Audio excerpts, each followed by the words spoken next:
우리가 시편 116편 어제 말씀을 통해서 원수 같은 사람도 하나님이 나에게 주시는 믿음의 능력을 통해서 그를 용서할 수 있고 또 그 문제를 해결받음에 대한 감사의 찬양이 나온다는 말씀을 드렸어요. 우리가 일반적으로 어려움을 당하게 되면, 고난을 당하게 되면 제일 먼저 뭐를 할까요? 기도를 먼저 합니다. 하나님 앞에 간구를 해요. 근데 기뻐하는 일이 있으면 뭐를 해야 될까요? 뭐가 나오죠? 콧노래가 나와요. 설거지 하면서부터 막 유행가가 나오고 그냥 찬송이 나오고 그러죠. 일반적으로 이 현상이 우리의 삶 가운데 일어나는 삶이에요. 근데 그러면 찬양은 기쁠 때만 부르는 것이냐? 그렇지 않다는 거예요.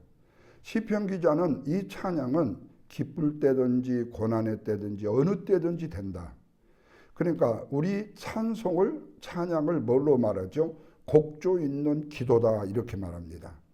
그러니까 우리가 기도를 이렇게 계속 하는 가운데에 찬양을 부를 수 있는 것은요, 그 기도 가운데에 그 찬양이 우리의 머리에 떠오르고 그것이 기도로 연결이 돼요.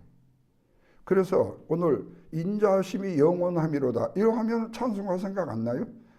성경에 있는 모든 내용들이 찬송으로 이어지게 된다는 거예요. 특별히 시편은 성경에 기록되고 있는 찬송가의 대부분이 이 시편에서 나온 찬송들이 굉장히 많다라는 거예요. 이런 면에서 봤을 때에 오늘 117편은요, 굉장히 짧은 두 절밖에 없지만 그 안에서 하나님이 온 세상에 전하고자 하시는 복음의 핵심이 들어있다.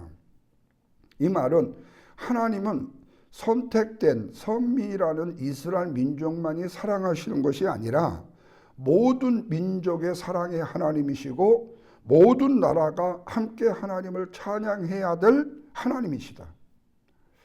어른들 중에 이 국사를 공부하신 분들이 이런 분들이 있어요. 그 참 예수 믿는 사람들은 이상하다고. 왜 그러냐고 그러니까요. 아니 우리나라 국사도 다 못 외워가지고 점수를 굉장히 낮게 받는데 왜 이스라엘 역사까지 그렇게 알려고 애를 쓰냐고 그렇게 얘기를 해요.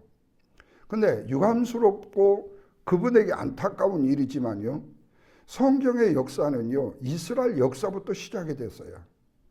다시 말하면 하나님이 선택한 이스라엘 민족을 통해서 세계 만방의 주의 복음을 전하는 하나의 그루터기가 됐단 말이에요. 그렇기 때문에 오늘날 지금 이스라엘이 세계에 미운 짓 제일 많이 하는 것 같지만 실제로 이스라엘의 역사를 보면요, 우리나라가 5,000년 역사 중에 한이 많은 나라라고 했지만 이스라엘처럼요 한이 많은 민족도 없어요. 그래서 이스라엘은 지금 우리가 말하는 이 성경에서의 말이 아니라 구약의 율법이에요. 이는 이로 눈은 눈으로요. 그래서 여러분 이스라엘 가면 팔레스타인들을 가두어 놓는 지역이 있어요. 이스라엘이 거기를 관리를 해요. 근데 그 철조망이 닫혀 있습니다. 아침에 팔레스타인들이 출근을 할 때 게이트를 통과합니다. 그때 신분증이 확실해야 돼요. 그런데 그 안에 이스라엘 병사들이요 이 순회를 합니다. 혹시 뭔 일이 있나. 그런데 2층이나 이런 이 옆에 그 팔레스타인들이 사는 데서 돌멩이가 날라온다. 아니면은 뭐 문제가 생긴다.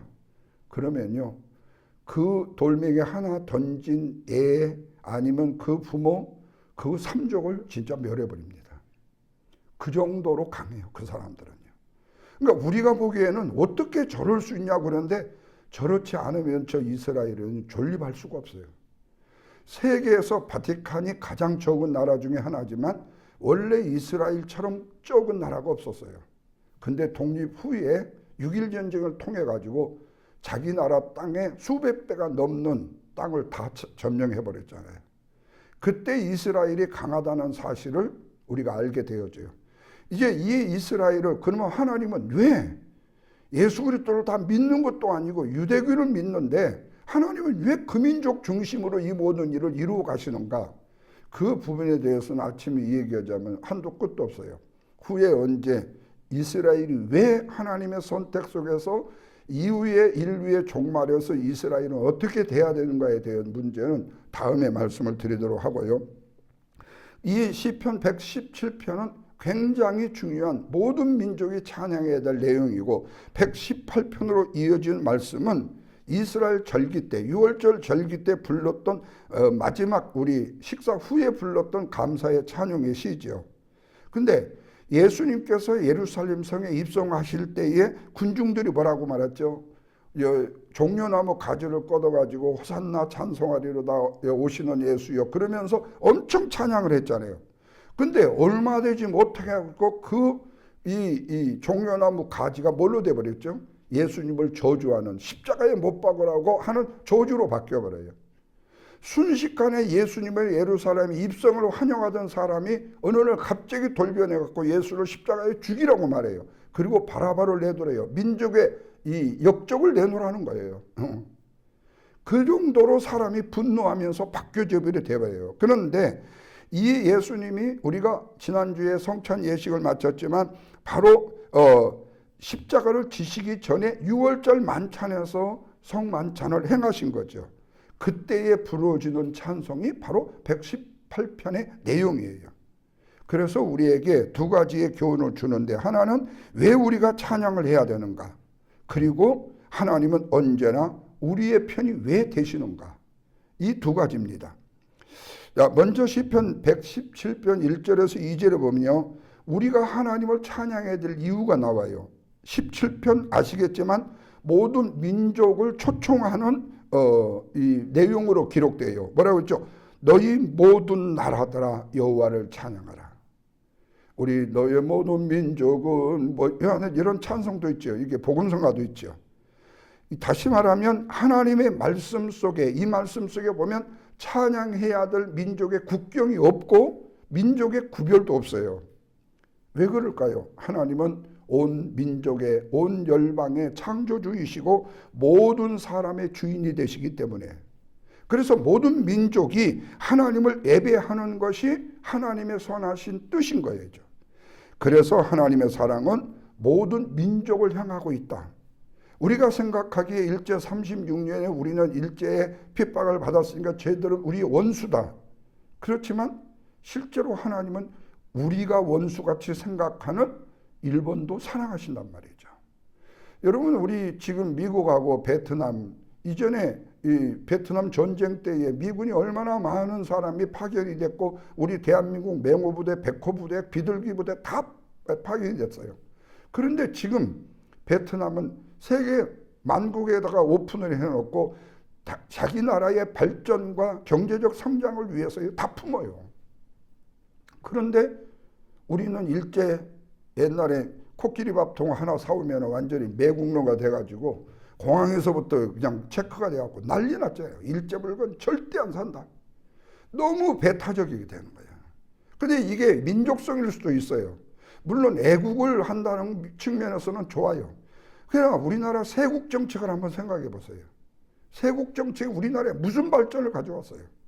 미국은 250년의 역사 속에 세계를 제패하고 세계에서 가장 으뜸되는 제품들을 다 만들어요. 우리는 5,000년 역사 속에서요. 수도 없는 침탈을 당하고 침략을 당한 이런 약소민족. 지금 간달간달 이렇게 유지하고 있는 것만도 하나님의 은혜가 아니면 안 된다는 고백밖에 없어요. 그만큼 이 하나님의 오픈 마인드가 바로 우리의 신앙들의 마음이 돼야 된다는 거예요.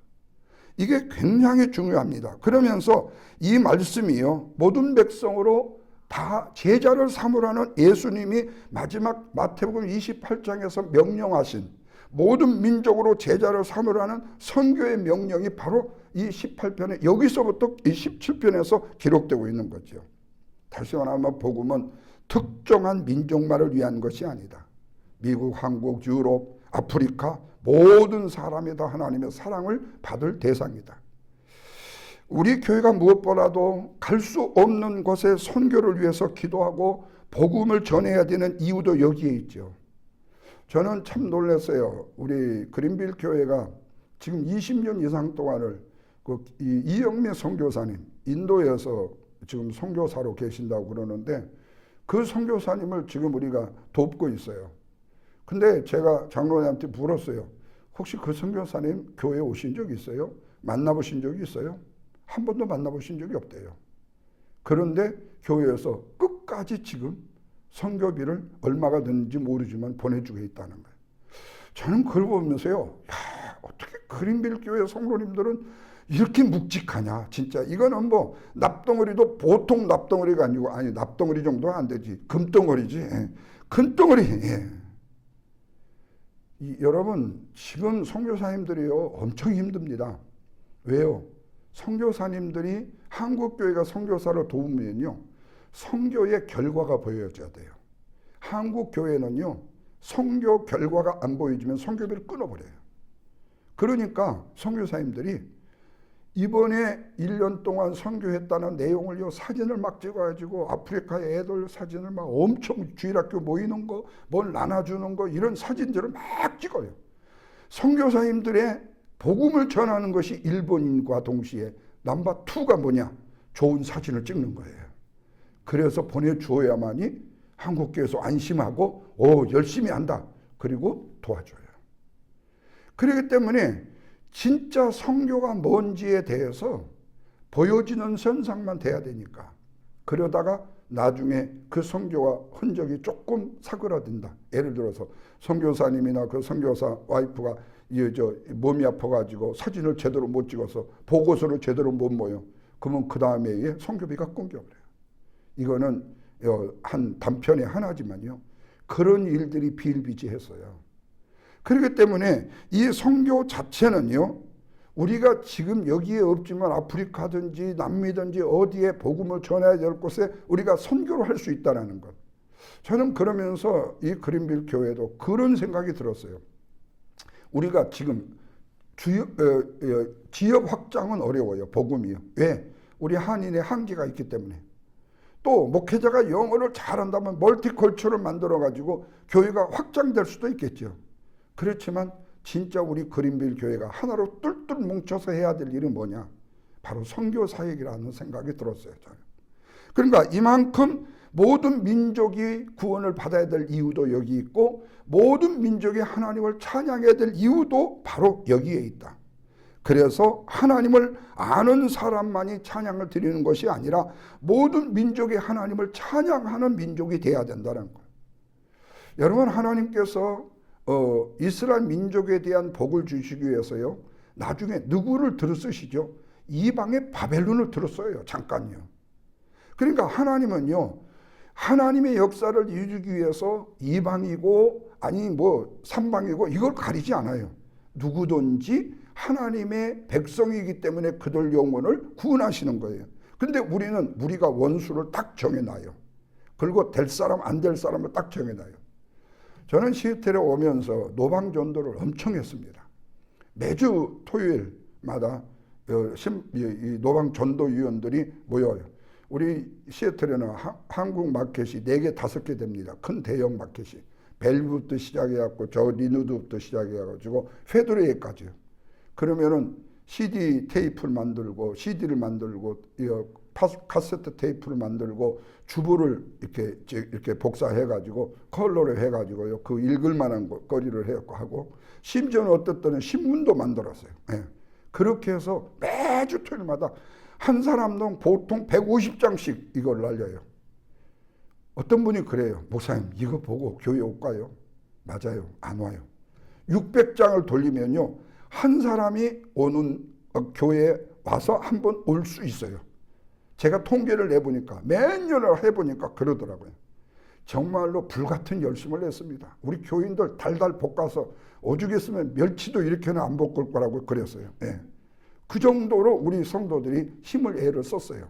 근데 그걸 통해서요. 본인의 신앙이 컸다라는 얘기예요. 그러니까 하나님은 절대로 손해나는 일을 하지 않으셔요. 그래서 하나님의 인자심이 영원하다고 2절에 고백하지 않을 수 없어요. 보십시오. 우리에게 향하신 여호와의 인자심이 크시도다. 우리에게 향하신 여호와의 인자하심이 그고 그도다 그시도다. 여기에 나온 찬양이에요. 이 찬양이에요. 이 인자하심이 바로 우리가 히브리어로 헤세드라는 말이에요. 변하지 않는 언약을 의미해요. 사랑은 변하지 않잖아요. 하나님의 사랑은 변하지 않아요. 근데 사람은 환경에 따라 달라져요. 우리가 넘어져도 실패해도 회개하고 돌아오기만 하면 하나님은 다시 품어주셔요. 탕자를 기다리던 아버지의 사랑이 바로 헤세드, 인자하심이에요. 십자가에서 죄인들을 끝까지 사랑하시며 당시의 몸을 희생의 제물로 드려야 했던 예수님의 사랑이 바로 헤세드죠. 그래서 여호와는 진실하심이 영원하다. 여기서 진실하심, 신실하심, 하나님의 약속, 이건 잊어버리지 않아요. 우리는 흔히 잊어버립니다. 그런데 하나님은 안 잊어버려요. 우리 딸이 초등학교 때 우리 주일학교 선생님들이 뭐 하면은 선물을 준다고 이 얘기했는데요. 선생님이 이 얘기를 해놓고 잊어버렸어요. 2년인가 3년이 지났는데 우리 딸이 그 선생님을 만나서 따졌어요. 왜 그때 약속해놓고 안 주냐고. 그러니까 우리 선생님이 호되게 당했어요. 아주 엄청나게 똑똑했어요. 어려서요. 예. 얼마나 따지기 좋아하고. 요즘에 누구 어떤 집사님 말 들으니까 애들이 질문한다고 그래야죠. 우리 딸이 그랬어요. 버스를 타고 가다가 보면요. 아빠, 쥐새끼는 이빨이 왜 있는 거야? 그리고 쥐새끼는 왜 갉아먹는 거야? 왜 이런 걸 물어요. 오죽했으면 3, 4학년 때 섹스피어의 4대 비극을 다 읽었잖아요. 그거를 아무도 모르는 권사님들 붙들고 이 얘기를 해줘요. 그러니 얼마나 애가 똑똑하다고 이 얘기를 말을 들었겠어요. 근데 그게 다시 말하면 다른 거 아니에요.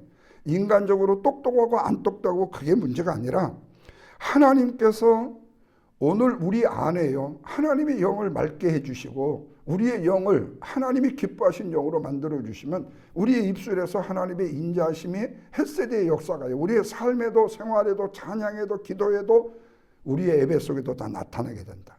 그래서 우리는 환경을 믿는 게 아니라 하나님을 믿고 찬양해야 된다. 자, 두 번째 보십시오. 하나님은 항상 우리 편이 되어주셔요. 시편 118편 1절에 감사로 시작해요. 여호와께 감사하라 선하시며 그의 인자하심이 영원함이로다. 그런데 이 말이 4번이나 반복이 돼요. 계속 1절, 2절, 3절, 4절이요. 인자하심이 영원함이로다. 인자하심이 영원함이로다. 다시 말하면 하나님은 오늘만 은혜를 베푸시는 분이 아니에요. 내일 또 사랑하시고 내일 또 축복하시고 영원히 사랑하시는 하나님. 그러니까 우리의 믿음은 우리 자신의 신실함 위에 세워지는 것이 아니라 하나님의 부연함 없는 사랑 위에 세워지는 것이다. 만약에 인간의 힘 때문에 세워진다고 생각하면요, 그 사람이 힘이 약해지거나 그 사람이 변하게 되면요, 그 힘은 약해져 버려요. 그렇잖아요. 예를 들어 보십시오. 제가 성도님들의 존경의 대상이 될 일도 없겠지만 존경의 대상이 됐다고 했어요. 저는 목사님을 본받고 싶어요. 근데 어느 날 제가 한번 뻥크를 내요. 그러면요, 실망이 되죠. 절대 믿으면 안 되는 거예요. 인간 그 누구도요. 하나님이 영원하신 것이 인간은 영원할 수가 없어요. 그리고 어느 순간 우리에게 은혜가 다가오면 우리는 별의별 말을 다 할 수 있어요. 별의별 행동을 다 할 수 있어요. 근데 어느 순간이 되면요, 숨어버릴 수 있어요. 이게 인간이에요. 그리고 우리가 흔히 그래요. 목사님 정도 되고 장로님 정도 되면요, 믿음 신앙생활 믿음이 굉장히 좋지 않겠어요? 아니요. 그것도 순간이에요. 일반 성도보다 못할 때도 많아요. 신앙에 연륜이 있다고 신앙이 성장하는 게 아니에요. 신앙에 직분이 있다고 성장하는 게 아니에요. 날마다 하나님의 말씀을 묵상하고 그 말씀대로 살아가는 삶을 위하여 애쓰고 힘쓰고 전지전능하신 하나님을 믿는 믿음이 있을 때 우리의 신앙은 이게 성장하게 돼요. 그리고 또 하나 5절 보십시오. 내가 고통 중에 여호와께 부르짖었더니 고난을 통해서 신앙이 깊어져요. 자, 시편 기자는 환난과 고통을 피하지 않았어요. 하나님 앞에 기도로 그 기회를 넘기려고 했어요. 그 기회를 잡으려고 했어요. 왜? 하나님이 내 편이 되시니까 두려울 게 없다는 거예요. 6절 보십시오. 여호와는 내 편이시라. 얼마나 위로가 되는 말씀이에요. 여러분, 손주가요, 할머니가 뒤에 있어도요, 놀이터에서 애들한테 큰 소리 쳐요. 할머니만 뒤에 있어도요, 손주가 큰 소리 쳐요. 내 뒤에 하나님이 계시는데 우리는 세계 누구 어떤 사람이 무서울 거 있고 두려울 게 있겠어요. 하나님이 내 편 되시면 충분하다. 왜? 만물을 지배하시고 다스리시는 창조주 하나님. 그래서 내가 두려워하지 아니하리니 사람이 내게 어찌할까? 이 용기는 자신감에서 나오는 것이 아니라 하나님에 대한 믿음에서 나온다. 그리고 마지막으로 7절에 하나님은 돕는 자, 내 편이 되사 나를 돕는 자 중에 계시니, 하나님은 우리의 일상의 삶, 우리의 행하는 모든 일들에서 저 멀찌감치 우리를 구경하고 계시는 분이 아니에요. 우리의 삶의 한 복판에 오셔서 내 삶을 주관하시고 인도하시고 역사하시는 하나님. 아이고, 그러면 목사님, 나만 돌보시면 우리 박 집사님은 어떻게 돌봐요? 어떻게 우리 박 장로님은 돌봐요? 이렇게 박 씨가 많아요, 이제 보니까. 예, 그 돌봐요? 아니요. 하나님은요, 전지전능, 무소부재, 영원불멸이에요. 그러니까 하나님은 뭐 우리처럼 개수로 실 수 있는 하나님이 아니고, 지금 여기 계신 하나님은 저기는 안 계시겠다, 거리감이 있는 하나님이 아니에요. 하나님은 어디든지 누구의 마음속에 동시에 그대로 역사하실 수 있는 하나님이에요. 자, 결론적으로 말씀을 드리면요, 믿음은요, 바로 하나님을 찬양함으로 인하여서 그 믿음이 확장되어지고, 하나님이 내 편이라는 사실에 대한 믿음이 있을 때 바로 우리의 믿음은 더욱더 확장되어져요. 그렇기 때문에 우리가 위기, 두려움, 문제, 아픔, 시련, 고통, 고난, 이 모든 것을 이길 수 있는 가장 큰 능력은 뭐냐? 우리가 주님 앞에 기도할 수 있는 힘이 있는 것이고, 하나님을 찬양할 수 있는 능력이 있는 것이고, 하나님이 내 편이라는 사실에 대한 확증 때문에 그렇죠. 오늘 주신 말씀을 통해서 저와 여러분이 하나님은 오늘 또 내 편이시고 내 기도를 들으시고 내 삶을 주관하시는 능력의 하나님이시다. 창조주 하나님이시다. 그 하나님의 백그라운드 속에 나는 있다. 이 사실을 기억하시면서 이 아침도 주님 앞에 아래는 믿음의 소원을 붙들고 기도하고, 내 영육의 강건함을 위해서 주 앞에 아래는 믿음의 복된 시간이 되시기를 주님의 이름으로 부탁합니다. 기도합니다. 하나님 아버지, 우리는 환경을 볼 때가 많습니다. 문제를 볼 때도 많고 사람을 볼 때도 많습니다. 내 앞에 있는 두려움을 볼 때도 많습니다. 그러나 우리의 마음속에 주님을 찬양할 수 있는 믿음이 있다면, 주님을 영화롭게 할 수 있는 우리의 마음의 기쁨이 있다면, 그리고 하나님 앞에 부르짖을 수 있는 기도의 힘이 있다면 하나님은 결코 우리를 버리지 아니하십니다. 고난 속에서도 어려움 속에서도 하나님은 내 편이시라는 시편 기자의 고백, 우리도 잃지 말게 하여 주시고, 사람을 두려워하기보다도 하나님을 더욱더 신뢰하는 믿음의 사람들 되게 해 주옵소서. 하나님만이 나의 삶의 도움자가 되시고, 하나님만이 내 인생의 주관자가 되심을 굳게 믿고 담대하게 살아가게 하시고, 받은 은혜를 감사와 찬양으로 드러나게 하여 주시옵소서. 오늘 하루도 우리의 걸음을 지켜주시고 만나는 사람에게 하나님의 사랑과 평안을 전하는 믿음의 통로가 되게 하여 주시옵소서. 특별히 질고 속에, 또한 여러 가지 문제 속에, 아픔 속에, 시련 속에, 고난 속에, 절망과 포기할 만한 일들 속에 있는 영혼이 있다면 하나님 찾아가 주시고 어루만져 주시고, 우리의 중보의 기도를 통해서 그들 영혼들이 새로운 영적인 세움을 입고 일어날 수 있는 복된 역사를 이루게 하여 주시옵소서. 이 아침 우리 주의 성령께서 우리 마음의 한가운데 임재하여 주시고, 우리의 간구, 우리의 찬양 들어 응답해 주시고 우리의 예배를 받아 주시옵소서. 사랑하는 우리 그린빌에 속한 성도들, 오늘 하루 어디를 가 무엇을 하든지 하나님의 영광과 존귀를 높이게 하옵소서. 예수님의 거룩하신 이름으로 기도하옵나이다. 아멘.